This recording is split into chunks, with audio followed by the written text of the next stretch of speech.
Inside is Playdead's latest game following the indie smash hit Limbo. It's easy to look at this game at first glance and assume it's a better looking version of Limbo, and although these games have a lot in common, Inside takes the lessons it learned from its predecessor and takes them to the next level. And this is our review for Inside.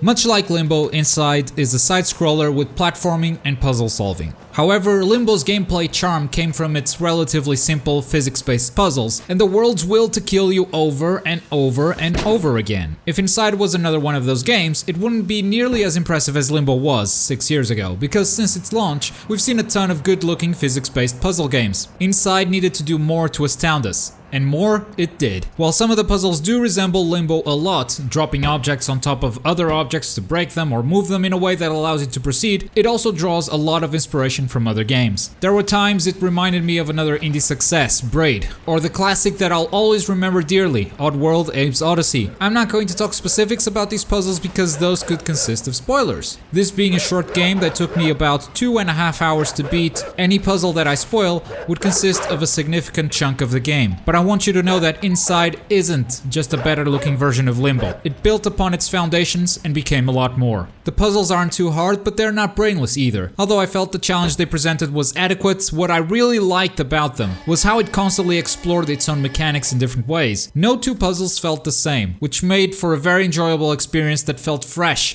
throughout the entire playthrough. Also, the game doesn't hinge itself so much on trial and error, which was the main culprit of the countless deaths we'd suffered in Limbo. If you die on Inside, it was probably because you either were experimenting and poking at the game's physics and took things too far, or because you didn't react fast enough. There are a lot less cheap moments that surprise you with a hidden trap. If something is coming to kill you, you can usually see it coming from far away. As I played Inside, I felt very similar emotions of surprise, panic, and amusement to those I felt when I played Limbo 6 years ago, and that can definitely be attributed to how much the gameplay has evolved since.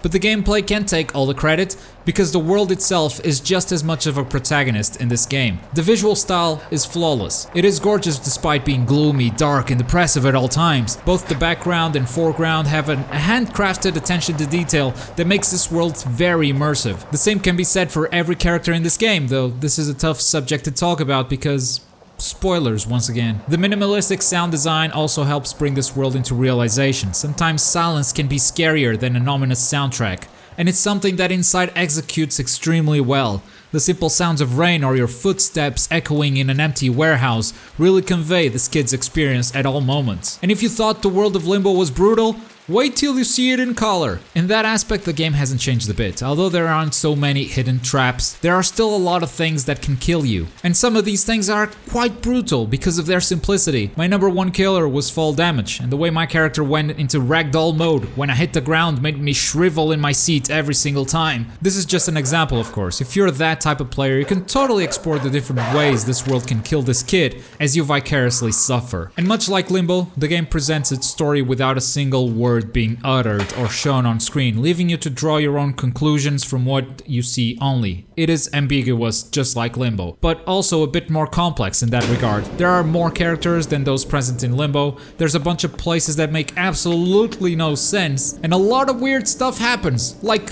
really weird, in a very unexpected way. But that only made the game even cooler, more mysterious, and feel way more realized than Limbo. Inside is an awesome game. I think the only negative critic that someone could point out is its length. With a 2.5-hour game that offers no replay value other than collecting achievements, a $20 price point might be asking too much, but that's a question you must answer yourself. It's a great game, but it's only 2 hours long. Is it worth the full price, or will you wait for a sale? That's entirely up to you. And that's our review for Inside. If you've got any questions or thoughts of your own, let me know in the comments below. While you're down there, click the like button and subscribe for more gaming goodness. I've been Goku. Thank you for watching. Bye.